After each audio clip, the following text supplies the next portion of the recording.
After nearly 3 years of fighting between Sudan's army and the Rapid Support Forces militia, millions of people are facing famine, while both sides in the conflict stand accused of stopping aid from reaching civilians. We ask a Sudanese official what responsibility his government bears for prolonging the fighting. The government has never started fighting. The government is responding to aggression. Because if we don't stand against this aggression, more people will die. Sudanese army, the Sudanese armed forces are fulfilling their constitutional and moral obligation and duty to defend the people. And we examine the role of foreign powers accused of fueling the conflict with weapons. I think it is very important that all countries should respect the United Nations arms embargo on supply of arms and weapons to Darfur. Those sanctions are there, they've existed for many years, and they should be respected. Hello, I'm Rida Fakhri. Welcome to the program. In April 2023, 2 years after a military coup in Sudan, fighting broke out between the ruling Sudanese Armed Forces, or SAF, and a paramilitary group known as the Rapid Support Forces, the RSF. Since then, some estimates put the number killed in the conflict at more than 150,000, while close to 15 million people have been displaced. According to the International Rescue Committee, Sudan is facing the world's biggest displacement crisis and the largest humanitarian crisis ever recorded. Sudan was already experiencing a humanitarian crisis before the conflict broke out. Now, food insecurity has reached historic levels, with famine conditions confirmed in various parts of the country and millions at risk of starvation. The fighting has destroyed 70% of Sudan's hospitals. We're now joined from Tawila in North Darfur State by Mathilde from the Norwegian Refugee Council, one of the organizations providing aid in Sudan. Mathilde, how desperate is the situation for civilians where you are? What have you witnessed on the ground? It's rock bottom. I'm shocked by the people that I see. You have to imagine that the 10,000s of people who fled Al-Fashir very recently have undergone 18 months of siege, where they were starved, where they were forced to eat animal feed, when they were forced to eat cow skin, and then they barely escaped this campaign of destruction, and they arrive here in Tawila, in the middle of a desert, basically in an open-air camp. I've met a woman, I was holding her hand, and I realized that she had 2 fingers missing. And when I asked her what happened, she told me that a bomb had hit her home, killed her 2 children, and then obviously wounded her. And then now in Tawila, in the camp where I'm sitting, she was taking care of 2 other kids that were not their own because the parents have disappeared. And this is not an exceptional story at all. This is, stories of humiliation, execution, kidnapping, raping, starving, all across the camp. How much of the aid is actually getting through? Because both sides to this conflict are accused of blocking the aid. Is that something that you are seeing firsthand? So little is going through. One, because the warring parties have been preventing aid, from reaching population. I mean, the people in Al-Fashir, the people in Kadugli, in the south of the country, and other places have been besieged for months and months. So that's one. Second, it's a huge logistical nightmare to, transport supplies up to the middle of Darfur. And we have each time to pass checkpoints, to pass permits, and all sort of bureaucratic impediment.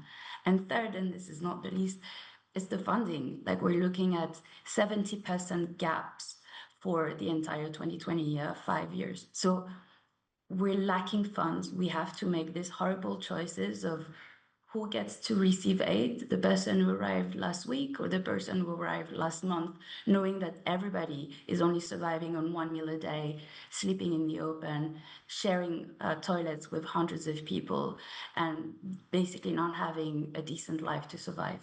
In the camps, you have people telling us, why has the world forgotten us?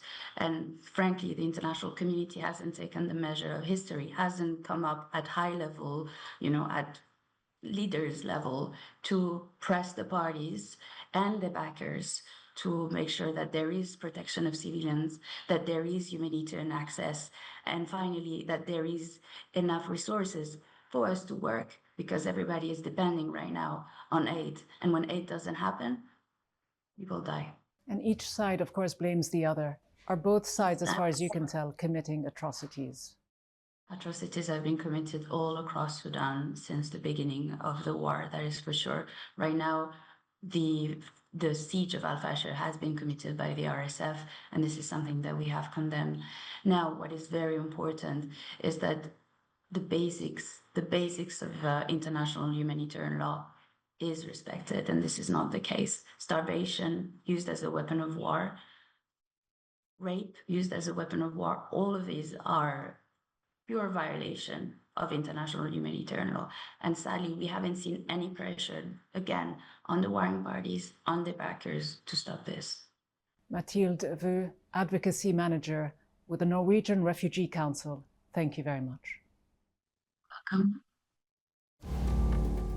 Meanwhile, mediators from the United States, the United Arab Emirates, Saudi Arabia, and Egypt, known as the Quad, have been negotiating an end to the conflict. In November, the RSF's leader, General Mohammed Hamdan Dagalo, announced his forces had agreed to a 3-month truce proposed by the Quad. General Abdel Fattah al-Burhan, head of the SAF and de facto president, rejected it.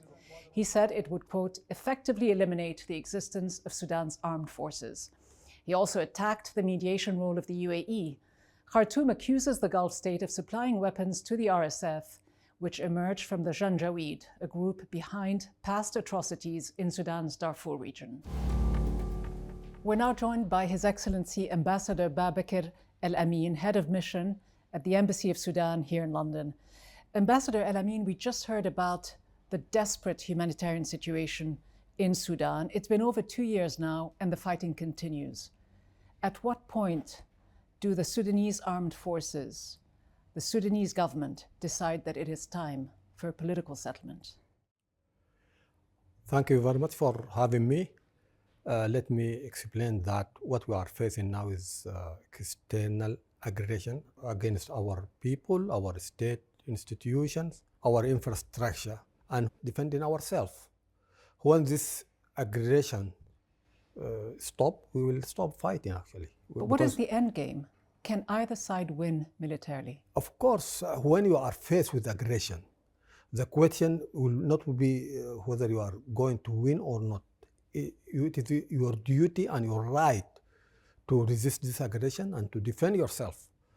And we are winning against this terrorist group, and we are winning against the aggression, and our people are united behind our national army, behind the government, and we'll fight until this aggression stops. But isn't your main duty as a government to protect civilians, to protect as many lives as you can?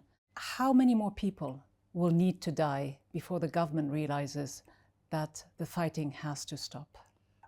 The government has never started fighting. The government is responding to aggression, and actually it's protecting the people, because if we don't stand against this aggression, more people will die. Sudanese army, the Sudanese armed forces are fulfilling their constitutional and moral obligation and duty to defend the people. Well, you say you're protecting the people, Ambassador, but both sides have been accused of war crimes. The Sudanese armed forces are also accused of willfully blocking humanitarian aid. UN experts say both sides are using starvation as a weapon of war. The government and its armed forces have been accused of bombing civilian areas as well. In fact, the ICC chief prosecutor says both Sudan's army and the RSF are committing war crimes in Darfur. He's launched an investigation into it. These are all damning allegations. Of course, there is no truth in putting that in such a way. At no time, any credible or reliable sources that put the Sudanese army in the same level or in parity with the terrorist militia. And the evidence is the people, because whenever the RSF invading an area or advancing to such an area, the people will flee the area to the areas or the site where the Sudanese armed forces are deployed, and the government is in control. And accusing the Sudanese army of committing crime or war crime has no basis. Well, there are many international organizations, Ambassador, that have accused both sides. Give me examples. Human Rights Watch What did they say exactly? They say that the SAF indiscriminately bombed populated areas and deliberately destroyed civilian infrastructure. They committed acts of sexual violence and summary executions. Where? In Sudan. No, did they specify the location? Without specifying the location, the they say these are crimes that are going on. This exactly this again goes against the overwhelming evidence that the RSF is the one who committed this war crime, but also genocide, crime against humanity, targeting people, killing people on ethnic ground, using rape as weapon of war, using starvation. In war, of course, there is individual cases might happen in all wars, but at no time the Sudanese government or the Sudanese army have been accused of systematic and widespread crime of Just for the record, there have been international human rights organizations that have accused both sides, even though they may lay the blame more squarely at the door of the RSF. But regardless, what would an acceptable political solution look like for you? For us, it is the Janjaweed RSF is a terrorist group, and they are backed and enabled by external actors. But there is an arms embargo, a UN arms embargo, that both sides are violating. May I just ask, when countries like in the Middle East face the threat by ISIS, as a terrorist group, ISIS has occupied significant parts of known countries in the region, and the entire world stood with these countries because they see ISIS as a terrorist group. And they said they never talk about two parties, because when there is aggression, the people who defend themselves, they are not regarded as a part of the conflict, because they exercise their right. The most basic, the most elementary right is a right of self-defense. You have accused the United Arab Emirates of providing military weapons, ammunition, and support to the RSF. But there are reports as well that the Sudanese armed forces have been receiving drones equipped with guided munitions from Iran. Is that the case? I don't have information on that, because Sudan army is a legitimate national army. It is due to acquire whatever it takes to defend the people, to defend the sovereignty of the country, the statehood of the country, and even under the charter of the UN, the entire international community is obligated to help the Sudanese armed force, even if it is Iran or whatever other country. It is a duty. But is it a legitimate duty if it means prolonging the suffering of civilians? Of course, it is the ultimate goal of the government, the ultimate goal of the Sudanese armed forces is to protect the people and to see peace and security prevail in the country, and it will do whatever it takes to achieve this goal. But if you are still facing this ongoing aggression and still have this militia, this terrorist militia being supplied by uninterrupted flow of arms, uninterrupted influx of mercenaries, around 200,000 mercenaries from throughout the world who are fighting alongside this militia. Is it the time to ask the Sudanese army to stop, to surrender? But are you both guilty of allowing foreign powers and mercenaries to fuel this conflict, putting greed and the pursuit of power ahead of your own people's lives? Of course, that is not the case at all. What the RSF had started trying to implementing a coup, attempted to control power and to control the entire state. And when they failed to achieve that goal, they began their plan B. They turned their gun on the ordinary people, on civilian people, and occupying the houses of ordinary people, occupying civilian sites, occupying hospitals, universities. And they have captured a significant part of the territory with the fall of al-Fashir. There are risks, aren't there, of the country, Sudan, breaking into two? Are these risks that the Sudanese army is willing to take? Of course, the Sudanese army now is making good progress in liberating parts of Kordofan and Darfur, and they are determined to remove the militia from whatever areas it occupied. The Sudanese army cannot just stay watching by. But if you're not able to regain control of the territory lost to the RSF, could the country break into two? Are you concerned about this? I don't think there is such a possibility, because when this terrorist militia started or launched the war, they did that suddenly, and simultaneously it attacked several towns, several cities. And at a certain time, they are in control of vast areas from the country. Now they have been pushed out of the entire central Sudan. And now they have been pushed to Darfur, part of Darfur. And the Sudanese army is determined to liberate whatever inch of the Sudanese territory occupied by this terrorist militia. What will it take for the fighting to stop? Okay, the Sudanese government has put forward a practical and realistic roadmap to reach ceasefire. There is Jeddah Declaration, which was signed on the 11th of May 2023, provide for the withdrawal of the terrorist RSF from all civilian sites. Why did the government refuse the recent truce that the RSF agreed to? Okay. If ultimately what you want is a peaceful settlement. Let me put it in context.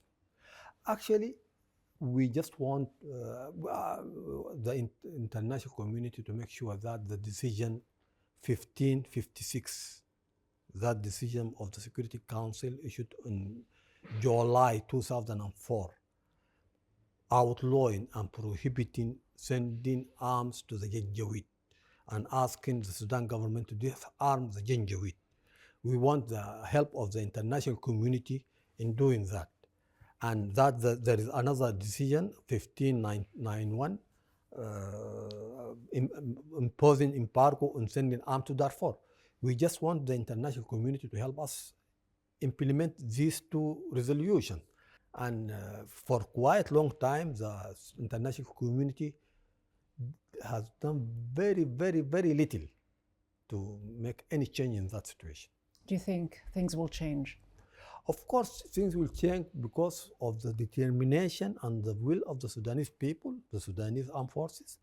And throughout our history, we have never given up to any foreign invasion or foreign, and our history teach us that we are always prevail on this kind of external attempt to subjugate our people.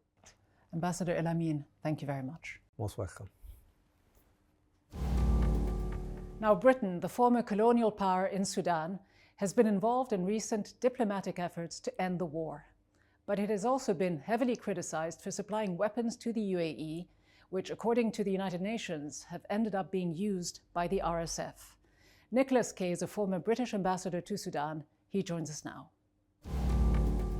Ambassador Kay, from your intimate knowledge of Sudan, how would you assess the situation there right now? Because speaking to the Sudanese ambassador to the UK, he described it as an aggression, saying that government forces were committed to continuing the fighting as long as they were, in his words, protecting the civilian population. The situation is dire from every perspective. Obviously, the humanitarian situation, and I think you've had a report already from Tawila about that. I mean, the suffering, the scale is off the charts. So the need for finding an end to the conflict is more pressing now after 2.5 years than it has been at any time. However, as you note, the belligerents, both of the sides in this war, seem determined to continue fighting, both aiming to achieve a complete military victory. And in my view, that's very highly unlikely to be achieved as long as they continue to receive support from outside. And so if they stick to that, then the only people who are going to lose are the Sudanese people. You just mentioned that there cannot be a military solution. But is there any will on the part of either side and the so-called Quad countries, Egypt, the UAE, Saudi Arabia, and the US, to push the parties towards a negotiated political settlement?